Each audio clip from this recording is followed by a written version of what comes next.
እባካችሁ የተዋህዶ ልጆች ቪዲዮ እንዳታሳልፉብኝ። እንደዚህ አይነት ቪዲዮዎች ሰርቼ አላውቅም፣ ግን ዛሬ ላይ መስራት አለብኝ ብዬ ስላመንኩኝ ነው የሰራሁት። እንግዲህ ከላይ የምትመለከቷቸው መርጌታ ሙሴ፣ መርጌታ ምስጢሩ የሚባሉ አባቶቻችን ናቸው። በቀድሞ አገልግሎታቸው የተዋህዶ ልጆች፣ አሁን ላይ ደግሞ ወደ ፕሮቴስታንቱ እምነት ገብተው እያገለገሉ የሚገኙ መምህራን ናቸው ይመስለኛል። ከቤተክርስቲያን የወጡበትን ምክንያት ባላቅ፣ ግን ብዙ ነቀፌታ እያቀረቡ እስከዛሬ ቆይተው አሁን ላይ መመለስ እንደሚፈልጉ እያወሩ ይገኛል። ያው መርጌቶች ነን ብለውም ብዙ ሚዲያዎች ላይ እንደሚቀርቡ አስተውላለሁኝ።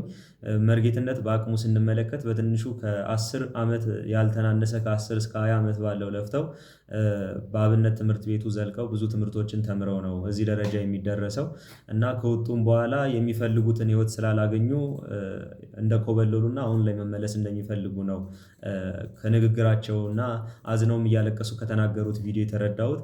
እና እነኚህ አባቶች ተመልሰው የቤተክርስቲያን ልጆች ሆነው ወደ ቀድሞ የቤተክርስቲያን ልጅነት ተመልሰው በኦርቶዶክስ ተዋህዶ እምነታቸው ቢቀጥሉ የተሻለ ነው ባይ ነኝ።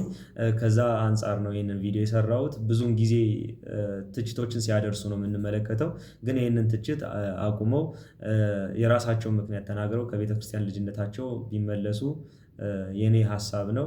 የእናንተን ሐሳብ አላውቅም፣ ግን ይህንን ቪዲዮ ለብዙ ኦርቶዶክሶች ሼር አድርጉልኝና ለነሱም ለራሳቸው ሼር አድርጋችሁልኝ ይህንን ቪዲዮ ተመልክተው ቢመለሱ ምህረት ቢያገኙ የተሻለ ይመስለኛል። ሰላም እግዚአብሔር አይለየን።